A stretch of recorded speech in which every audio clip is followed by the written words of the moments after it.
Oke. Jadi tolong didisiplin lagi, setiap hari dibaca, ya. Yang nggak punya WA-nya kan bisa buka di internet, oke? Di Chrome, di WordPress-nya kan ada. Yang punya WA ada di handphone ada lebih gampang. Nah, ini misalnya hari ini ya Pak. Isidora yang bodoh dari tak benar. Nah, ini cerita di abad keempat. Ini cerita-cerita di abad keempat yang sampai sekarang dibaca oleh gereja. Nah, kalian bersyukur, wah bisa tahu nih, ternyata ada orang yang sudah menang atas cobaan dalam hidupnya ini. Ya, sehingga kita nggak sendiri. Gitu.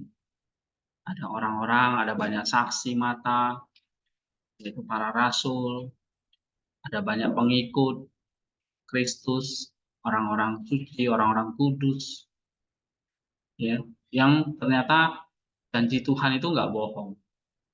Kalau Tuhan mengatakan aku menyertai kamu, nah ini contoh orang-orang yang disertai Tuhan. Ya. Nah itu perlunya kita membaca kisah hidup mereka.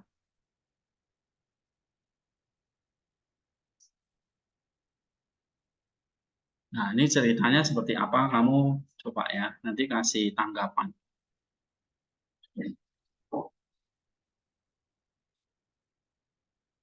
Nah ini ikonnya. Isidora dari Tabena. Tabena ini sebuah biara ya di Mesir. Coba baca Happy. Santai Isidora yang bodoh bagi Kristus berjuang di biara Tabena di Mesir selama abad ke-6. Menerima kebodohan yang dilakukannya, dia bertingkah seperti orang gila dan tidak mau makan bersama para biara. Bentar, ini udah di-record belum? Ya. Terus? Banyak dari mereka menganggapnya hina, tetapi Isidora menanggung semua ini dengan penuh kesabaran dan kelembutan memberkati Tuhan atas segalanya. Terus? Dia bekerja di dapur dan melakukan tugas-tugas yang paling kotor dan paling sulit di biara, membersihkan biara dari setiap kenajisan. Isidora menutupi kepalanya dengan kain sederhana dan alih-alih memasak makanan, ia meminum air cuci kotor dari panci dan piring. Dia tidak pernah marah, tidak pernah menghina siapapun dengan sekata-kata pun, tidak pernah menggerutu terhadap Tuhan atau para suster dan lebih banyak diam. Suatu ketika seorang biarawan Burun Sten Fitiri mendapat sebuah penglihatan. Seorang malaikat Tuhan menampakkan diri kepadanya dan berkata, pergilah ke biara Tabena, di sana kamu akan melihat seorang perawan yang mengenakan kain di kepalanya. Dia melayani mereka semua dengan kasih dan menanggung penghinaan mereka tanpa mengeluh. Hati dan pikirannya selalu tertuju kepada Tuhan. Sebaliknya engkau duduk dalam kesendirian, tetapi pikiranmu mulai melayani seluruh dunia. Biarawan itu berangkat ke biara Tabena, tetapi ia tidak melihat orang yang ditunjukkan kepadanya dalam pengingatan itu di antara para biarawati. Kemudian mereka membawa Isidora kepadanya, menganggapnya sebagai seorang iblis. Isidora tersungkur di lutut satu biarawan, meminta berkatnya. Saint Fitiri membungkuk ke tanah di hadapannya dan berkata, berkatilah aku terlebih dahulu, Bunda yang terhormat. Terus? Atas pertanyaan para biarawati yang heran, sang biarawan itu menjawab, di hadapan Allah Isidora lebih tinggi dari kita semua. Kemudian para biarawati mulai bertobat mengakui kesalahan mereka terhadap Isidora dan mereka meminta pengampunannya. Namun orang suci itu yang merasa tertekan dengan ketegangannya, diam-diam menyembunyikan diri dari biara dan akhir hidupnya tidak diketahui. Dipercaya bahwa dia meninggal sekitar tahun 365. Iya. Terus ini ilmiahnya di dalam dirimu. Di dalam dirimu gambar itu terpelihara dengan tepat, wahai Bunda, karena dengan memikul salibmu engkau mengikuti Kristus. Dengan demikian engkau mengajak kami untuk mengabaikan daging karena ia akan berlalu, tetapi sebaliknya merawat jiwa karena ia abadi. Oleh karena itu, Bunda Isidora yang terhormat, rohmu bersukacita bersama para malaikat. Karena cintamu kepada Tuhan, kamu meninggalkan tempat tidur untuk beristirahat. Wahai Bunda Isidora, kamu menerangi jiwamu dengan kuasa, mengalahkan musuh-musuhmu secara menyeluruh, Tetapi dengan perantaraanmu, hancurkanlah rencana jahat musuh-musuh kita. Iya. Nah, bagaimana kisah hidupnya ini? Dikatakan bodoh bagi Kristus, bodohnya di mana? Jadi kamu kalau disebut bodoh, nggak usah sakit hati. Santai, seorang orang kudus juga disebut bodoh. Ya? Tapi bodohnya bukan bagi hawa nafsu, bagi dunia, bagi siapa? Jadi kalau kamu dibilang bodoh, nah bodohnya demi Kristus. Oke, dibilang bodoh, oke, nggak apa-apa. Saya mau belajar lebih rajin tentang Kristus. Nah, Isidora juga sama ini. Ya, dia ditekan, disiksa, ya kan, oleh sesama biarawati. Bahkan mungkin nggak dikasih makan, dikasih minum air cucian kotor, panci dari piringnya. Atau mungkin bisa saja dikasih makanan basi. Tapi Isidora itu nggak pernah, Pak, marah. Itulah kebodohan dia. Harusnya kamu balas dong. Ya kan? Kalau kalian mungkin udah perang saudara sih. Ya, mungkin sudah saling bunuh-bunuhan kali ya. Nah, tapi ini kisah nyata ya. Isidora itu dengan rela menanggung penderitaan dari sesama biarawati. Walaupun sama-sama biarawati ini, tapi ya gablek juga ya. Saya baca ini aja saya, wah, Isidora ini kok bisa tahan ya. Kalau kita jujur aja nih, tahan nggak? Seminggu cabut kalian. Ya, jangankan seminggu ya. Iya. Tapi Tuhan nggak pernah nutup mata. Nah, dia mengutus siapa? Seorang biarawan, namanya apa? Pitiri. Nah, tiba-tiba dia dapat penglihatan dari seorang malaikat. Dia bilang, kamu pergi ke Tabena. Di sana kamu akan melihat seorang perawan yang memakai kain di kepalanya. Ya, Tabena, si Isidora itu melayani mereka semua dengan kasih. Tapi dia menanggung penghinaan tanpa. Nah, itu kita sebut bagi orang dunia bodoh. Jadi, kok kamu mau sih? Ya, kamu sudah layani mereka dengan kasih, tapi kamu maksa dikasih makanan basi, dikasih air yang nggak bersih, gitu. Menanggung penghinaan. Tetapi Isidora ini ngerti, ya. Kita lihatnya bodoh, maka ditulis bodoh. Cuma bodohnya bagi siapa dulu nih? Kristus. Maka mendatangkan apa? Bodoh bagi Kristus mendatangkan apa? Hah? Satan. Apalagi? Hah? Hah? Kerendahan hati. Oke. Sukacita. Sukacita. Damai, kasih, sukacita. Ya itu ya, kebajikan-kebajikan itu. Tapi yang saya maksud di sini adalah bodoh bagi Kristus pada akhirnya dia menang, justru bukan bodoh. Ya. Nah, Tuhan bisa pakai apa saja. Ini Pitirim kan nggak kenal dia, tiba-tiba kok disuruh ke Tabena, ya, lalu kamu lihat ada seorang perawan yang pakai kain, ya, lalu dikasih tahu orang ini seperti ini, hati dan pikirannya tertuju kepada Tuhan, ya. Sedangkan kamu di sini doa tapi pikiranmu kemana-mana gitu. Nah, biar si Pitirim itu berangkat, dicari mana yang bernama yang disebut, dia kan belum tahu namanya nih, mana nih perawan yang biarawan yang pakai kain di kepalanya. Nah, akhirnya ketemu nih para biarawan, oh ini si Isidora dibawanya ini, ya. Nah, kemudian mereka membawa Isidora kepada Pitirim, menganggapnya sebagai seorang iblis, nggak dianggap gitu. mungkin ya karena kumuh, jorok gitu ya, karena ya ini nggak dikasih tempat tidur yang layak. Nah, Isidoranya bukan karena dia tahu ini orang yang sudah, tadi ya dia bilang ini orang yang menanggung penghinaan tanpa mengeluh.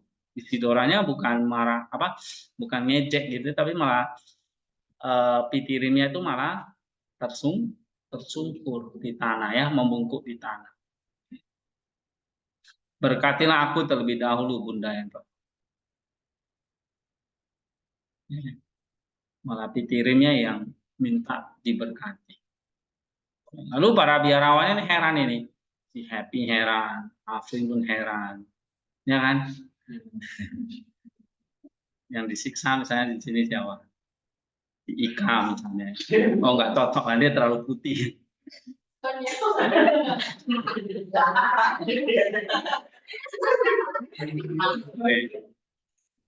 Di Imelda lah ya. Atau Sonia.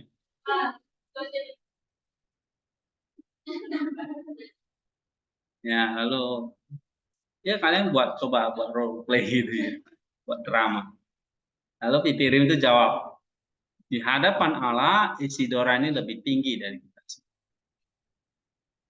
Nah, baru kemudian para biarahati mulai tobat, ya, mengakui kesalahan mereka dan meminta pengampunan. Nah, dari cerita ini kita lihat ya, walaupun ini jadi biarawati ini ya, yang kerjanya memang sudah mengasingkan diri dari dunia, hidup hanya untuk Tuhan, tapi ya juga gitu ya, bisa memperlakukan sesamanya kejam. Ya maka nggak heran, ya kita juga sama sih, ya. Oke. Nah, tapi di akhir ceritanya ini kita lihat, kamu lihat gimana Tuhan bekerja, dia nggak membiarkan hambanya menderita. Nah, akhirnya lewat ketaatan seorang Isidora ini, teman-teman lainnya pada tobat semua, ya minta pengampunan. Tapi karena dia nggak mau terkenal gitu, akhirnya dia juga pergi gitu. Diam-diam menyingkirkan dari biara, tapi akhir hidupnya kita nggak tahu seperti apa. Ya. Nah, menarik nggak cerita kayak gini? Nah, ini kan misalnya ya kita lihat Isidora ini, kok ada ya orang seperti itu? Tapi Tuhan berkati dia, ya kan? Nah, ini yang kita harus gumulkan, pikirkan. Ya dalam hidup ini kadang kita terima banyak hal yang nggak adil, misalnya dari teman, bisa aja dapat perlakuan yang nggak adil dari orang lain, ya. Tapi tenang aja, Tuhan yang akan ini membuka jalan buat kita. Nah itu kalau kalian bisa renungkan gitu kan, memberi kekuatan nggak? Ya kan? Kalau enggak ya saya nggak tahu yang kalian pikirin apa. Jangan-jangan kamu baca ini ketawa kali. Wah ini dongeng ini, mana ada orang seperti itu. Makanya nggak ada, malah disebut bodoh dia. Ya, tapi kebodohan kita itu karena kita memang demi Kristus. Nah, di bawah ini selalu ada renungan ya biasanya. Coba baca. Nah, yakin ada beberapa orang yang dipuji. agak keras. Ada beberapa orang yang dipuji oleh para bapak gereja karena kehidupan Kristiani mereka. Karena mereka bangkit dari kematian sebelum dibangkitkan pun bersetelah. Apakah rahasia dari kehidupan demikian? Mereka menguasai ciri-ciri khas kehidupan menurut kebangkitan seperti yang ditunjukkan di dalam Al-Quran dan menjadikannya sebagai karakter batin mereka. Kehidupan yang akan datang tidak memiliki segala sesuatu yang bersifat tidak. Di sana laki-laki tidak menikah dan perempuan tidak dikawinkan. Di sana mereka tidak akan makan makanan yang mati dan mereka akan menderita mati golongan. Dengan demikian, barang siapa yang ingin terasi dari segala sesuatu yang bersifat kedagingan akan menerima di dalam dirinya sendiri atau kembali kepada dirinya sendiri. elemen-elemen dari kehidupan yang akan datang sesuai dengan kebangkitan. Cepat sampai titik di mana semua hal kedagingan dalam diri kita mati dan kita akan dibangkitkan sebelum kebangkitan yang akan datang. Sang Rasul menunjukkan jalan menuju hal ini ketika dia berkata, hiduplah oleh roh, maka kamu tidak akan menuruti kedagingan dalam Galatia 5 pasal ini. Galatia 5 ayat 16. Dan dia menegaskan bahwa melalui jalan ini adalah mungkin untuk memperoleh apa yang dinantikan. Bagi siapa menabur dalam roh, katanya akan menuai hidup yang kekal. Galatia 6 ayat 8. Oke. Nah, apa yang kamu baca?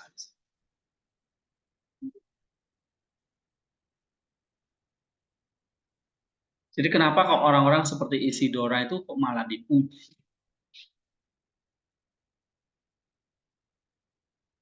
Nah, orang-orang seperti Isidora itu kok malah dijadikan teladan atau dijadikan seorang santo, orang kudus, orang suci.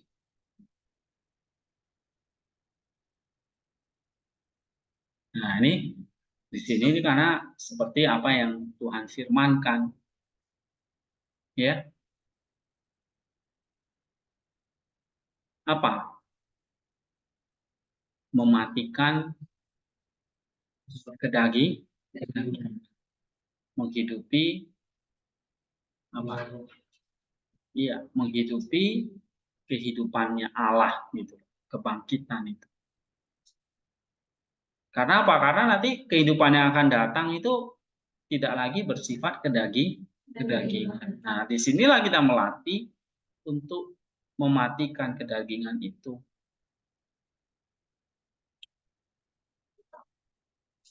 Ya, memang sulit banget nih. Kita aja misalnya di fitnah, kadang-kadang kita kepingin balas ya. Kedagingan kita nggak terima. Nah, tapi Tuhan bilang kasihilah musuhmu. Nah, itu artinya apa itu? Mematikan kedagingan itu.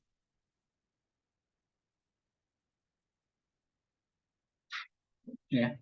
Nah, di situ dikatakan bangkit dari kematian. Artinya apa? Bangkit dari kematian itu. Berarti kedagingan itu mati. Ya. Sampai titik di mana semua hal kedagingan di dalam diri kita mati. Dan kita akan dibangkitkan sebelum kebangkitan yang akan datang. Nah, ini kan kata yang penting di sini. Ya. Barang siapa yang hidup terasing dari segala sesuatu yang bersifat kedagingan akan menerima di dalam dirinya sendiri atau kembali kepada dirinya sendiri elemen-elemen kehidupan yang akan datang sesuai dengan kebangkitan. Jadi kalau kamu sekarang atau kita sekarang mematikan kedagingan kita, kehidupan sekarang tuh kayak kita menerima kebangkitan itu, kebangkitan nanti. Walaupun kita belum bangkit nih, tapi kita sudah menerima elemen-elemen dari kehidupan yang akan datang. Nah, seperti Isidora itu. Ya. Seperti yang dialami oleh Isidora itu, dia mematikan kedagingan dia. Dia kalau mau apa? Kalau dia membangkitkan kedagingan dia lawan itu para biarawati, bisa saja para biarawati itu mungkin dibunuh sama dia. Dia kan, saya udah baik-baik sama kamu malah jahatin saya. Bisa saja ceritanya lain gitu ya. Tapi Isidora dia justru apa? Menerima elemen-elemen dari kehidupan yang akan datang. Ya. Seperti Tuhan mengatakan, pikulah salib. Ya. Menyangkal diri. Memikul salib. Atau Paulus berkata, hiduplah oleh roh, kamu tidak akan lupa. Barang siapa menabur dalam roh, akan menuai hidup. Nah, bacaan seperti ini loh yang kalian tuh mesti kumpulkan. Jiwa yang haus, lapar itu mesti dibaca, dikasih makanan seperti itu. Ya, supaya itu jadi fronema. Tahu fronema? Pola pikir. Ya, terjadi pola atau terjadi ya katakanlah karakter atau kebiasaan. Sama kayak kalau kalian suka itu ya, misalnya kayak si Nova itu suka, nah, itu kebiasaan. Mungkin dari dulu dia sering dimarahin gitu ya, dia mau berontak dia nggak bisa, dia cuma bisanya lewat mulut dia. Saya tahu gitu, ya orang seperti itu tumbuh dari mungkin dari keluarga yang seperti itu. Nah, lama-lama jadi kebiasaan buat dia, dia maunya berontak, berontak, berontak. Ya. Tapi ya bisa yang kita lakukan apa? Dia udah jadi kebiasaan, udah susah diubah. Kebiasaan jelek jadinya sudah diubah. Ada juga kebiasaan baik, ada kebiasaan baik yang kita harus pupuk. Dan itu sulit banget. Lebih mudah mah jelek atau baik? Jelek. Ya. Kita bangun 1000 kebajikan, satu kejahatan membuatnya semuanya hancur. Ya kan? Hati-hati. Makanya ya, kita bisa berbuat baik kepada 1000 orang itu nggak akan cukup ketika kita berbuat jahat ke satu orang.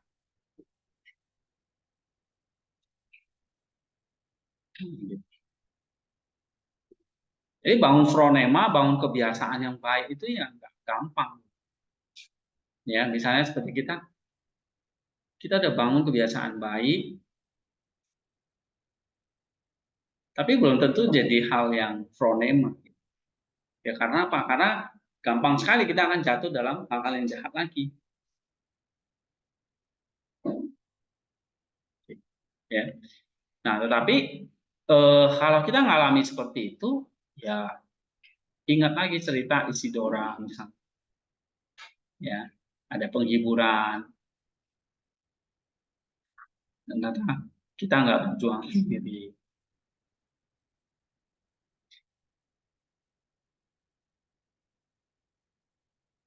Ya.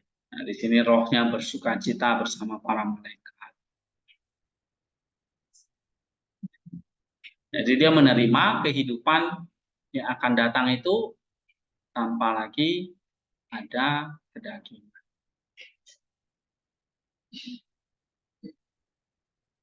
Nah, kita juga ya perlu membangun fronema ini gimana?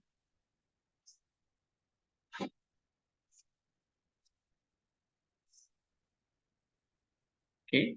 Nah, ada lagi dari kalian nih, ini tentang apa lagi? Misalnya dari Isidora, ayo siapa yang kasih satu orang kasih tanggapan?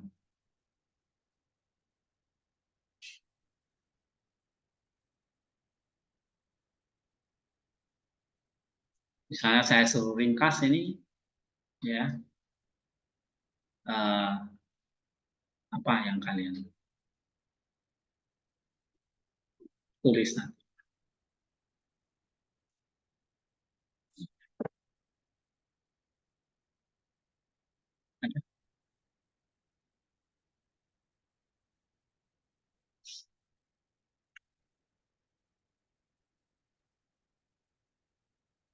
Yang menariknya apa di sini?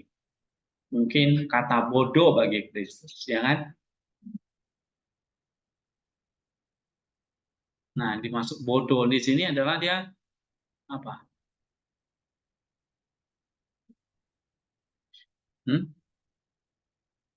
Dia menderita demi Kristus.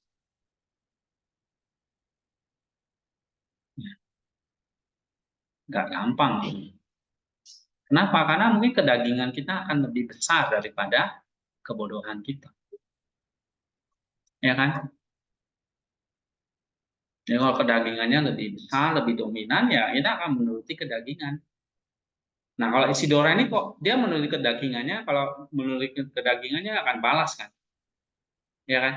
Pasti dia mungkin nggak usah balas lah, pasti dia udah kabur gitu, pasti dia udah nggak tahan, pasti dia udah lapor nih ke kepala biara atau pasti sudah membalas lah. Ya. Tapi ternyata justru bukan dia yang membalas, seorang biarawan namanya Pitirim yang datang membuka aib para biarawati. Ya. Nah, kenapa? Karena Isidora itu ya kerohaniannya mature, matang gitu, daripada kedagingannya. Nah, ini yang kita perlu praktekkan, pelajari ya. Bukan hanya pelajari ya, coba lakoni, kerjakan.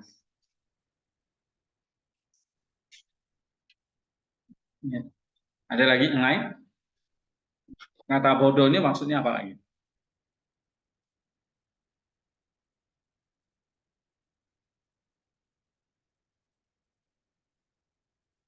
Oh, makanya kalian itu banyak baca, ya. Kalau ditanya bisa baca, jawab. Kadang-kadang udah nggak punya fonemanya gitu, mainnya udah stop. Ya, kalian isi itu cuma musik-musik yang kayak gitu. Saya dengerin 1 jam ya, saya tuh kepingin gitu. Ini mahasiswa tuh putar lagu tuh 1 jam apa aja isinya. Gila, dari awal sampai akhir itu aja lagunya. Dan bisa makin keras dan nggak dimati-matiin. Wah, dalam hati saya nih.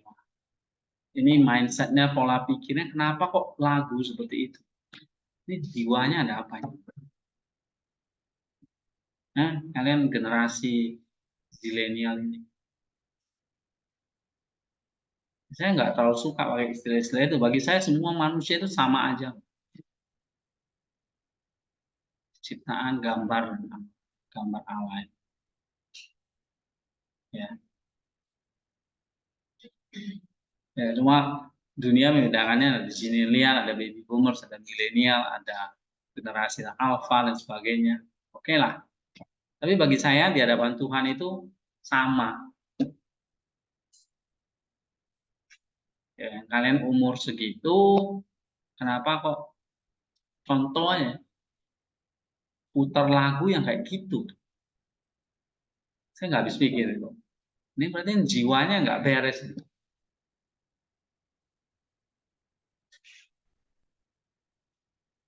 Ya, mindsetnya, fonemanya itu bukan kayak gini, tapi kedagingan semua.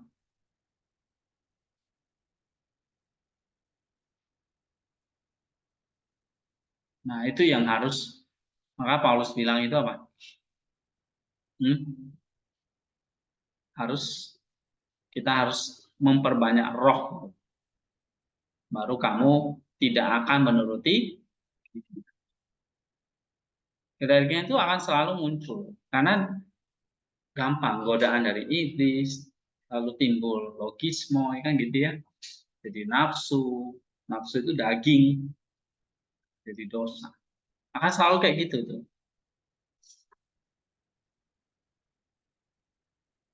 Ya. Lebih parah dari pengamen aja mutar lagunya nggak kayak gitu. Kok kalian itu bisa di sini?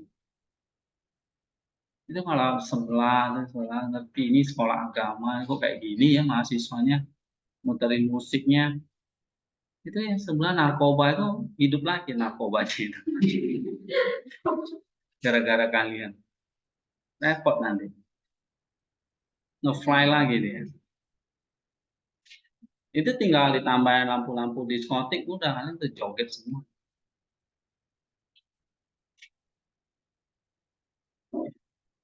Pokoknya siapa yang muter lagu seperti ini Kita jadikan dia Isidora yang benar. Nah, kasih makan minum dari cucian piring. Ya, kalau saya dengar kayak gitu di saat kerja, di dapur, di manapun, ya cewek-cewek juga suka, bukan cowok doang. Ini jiwanya nggak beres. Mana kalian nanti bisa jadi hamba Tuhan. Cuma aja bisa kaget nanti lihat kalian dengar.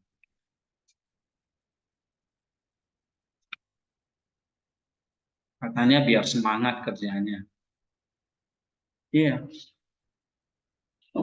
Nanti supaya semangat saya kasih cambuk. Kayak kerbau itu kan dia semangat. Oke, kita lanjut Yunaninya.